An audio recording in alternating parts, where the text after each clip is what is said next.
As you may recall, last week we talked about the various forms of a virus that attacks our self-esteem. Things like depression, self-hate, pride, vanity, etc. Today I want to expand on that a bit more by telling you about how this virus can ultimately progress. So I'm going to tell you the humiliating story of how it has affected my life so that maybe you can see more clearly how it is maybe also affecting your own life. Now, keep in mind, I grew up in the 80s. As a teenager, I really did have a lot going for me. I was very smart in a lot of sports in school and every activity that came along. And, I had a great family too, but like any medical virus which finds an exposed or weak area of your body to get in, the self-esteem virus found its entry point in me through the fact that I felt very ugly and unliked. The virus kind of overtook me, and I attempted to medicate myself with alcohol and heavy metal music. Now, don't get me wrong, I'm not even going to talk about the music. That's not part of what I'm saying. The point is that the enemy used it against me as an effective weapon to goof up my reasoning. I became controlled by the music because I was spiritually ill. I believe that if I became more like the groupie girls in the music videos, I would be liked by men and gain more approval from friends. For those of you that are familiar with the old Motley Crue and Van Halen videos of the era, I think you kind of understand where I'm coming from. So all this happened in spite of the fact that I've been a believer since the age of 5, but I really knew nothing about protecting myself from the enemy's attacks or, anything about resisting temptation, even though I had the faith. So, stupidly, I followed Satan and his lies. And my late high school and college years were spent in the heavy metal music scene. I was a VJ for Metal Thunder Video at the university, and unfortunately, in an effort to be accepted and be cool, I fell victim to innumerable one-night stands and many nights of out-of-control partying.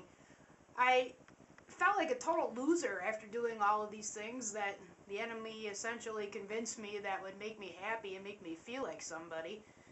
And, all along, I was blind to all the good things and all the talents I had that God had given me, and these things that would have really made me happy. So, I was living my life deceived. Anyway, that was 20 years ago.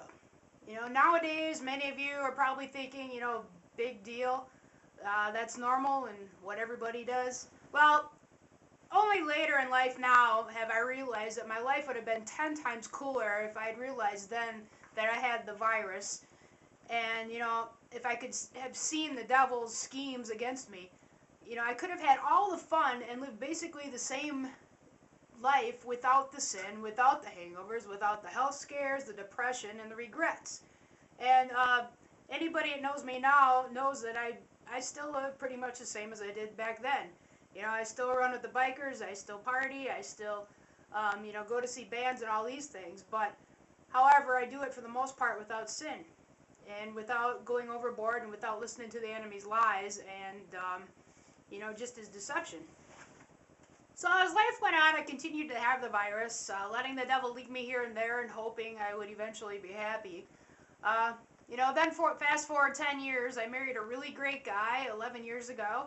And, life has been wonderful ever since. I had pretty much forgotten about all the embarrassing past I had until about 6 months ago. And, all sin we give into badly affects us at some point.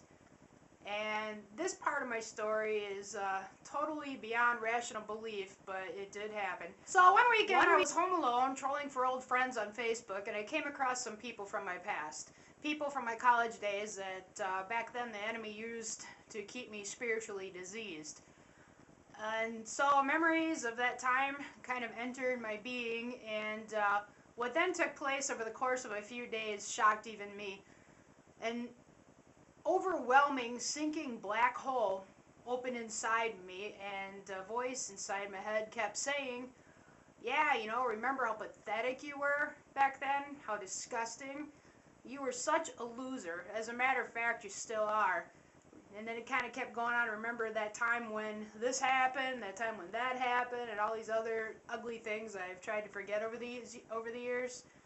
So, anyway, within a day, for no apparent reason, No apparent current reason. I was overwhelmed with thoughts of suicide. I did everything I could to snap out of it. I knew I needed help. I knew I needed to call someone for help, but I just didn't want to. So through the day, it pretty much got worse and worse, and that night I awoke to what sounded pretty much like this on the side of my bed. Honest to goodness. And, now I've heard of people experiencing this kind of thing, but never really believed it until it happened to me. But, here they were, demons in my bedroom, and I just didn't even care. I didn't open my eyes to look at them. I just silently kind of said to myself, oh, that figures, demons in my room. And, at that point, because I didn't care if I lived or died and such, I just told God if he wanted them to leave me alone, he was going to have to do something about it. Because, I really didn't care anymore. I was ready to check out. So, the next morning I got up, and in the room below my bedroom had broken things all over the floor that had fallen off my walls. And, there's more to that story, but, you get the idea. So, when my husband got home after the weekend, he demanded that I go talk to our pastor, but I refused. I was determined that the problem would go away on its own, and, I pretty much didn't need any help. So by now you're wondering, how in the heck is any of this related to the issue of diseased self-esteem? Just bear with me. After a few more days with my suicidal feelings increasing, I finally agreed to meet with my pastor, and what took place that morning is a story for another day, but suffice it to say, the demonic virus was finally removed from me after 25 years, and I've honestly never felt more free or more powerful in my life. So, much like washing your hands with soap to kill physical colds and viruses, I now know how to wash my hands with, the forgiveness of Jesus, the forgiveness that Jesus has given me over everything that happened in my past, so that, this virus that has been with me for so long has absolutely no power over me anymore. Anytime it presents itself, I know I am forgiven, and I wash myself in that. So it's the absolute coolest thing, the coolest feeling that I have ever felt after so many years of being under this virus. And so that's my story, and I hope that you found truth and direction in your own life from it. So have a good week, God bless, and we'll catch up with you next week.